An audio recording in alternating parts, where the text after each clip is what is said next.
Tired of front-end coding chaos? Wrangling UI and front-end tasks got you down? Let's conquer the chaos using Jira. Organize your development workflow, boost productivity, and keep everything under control. First things first, open Jira.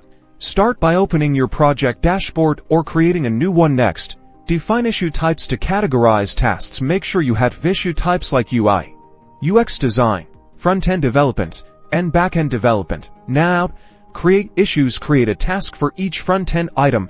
Create a descriptive title and a detailed description. Add appropriate issue type labels and use story points or time estimates for complexity. Here's where the magic happens. The board. Create a Kanban or Scrum board in your project. Choose a relevant project and select the board template. This is how you'll organize your tasks. Customize your columns to do, in progress, code review, and done. This visual method helps track progress, and you can easily assign tasks by dragging and dropping.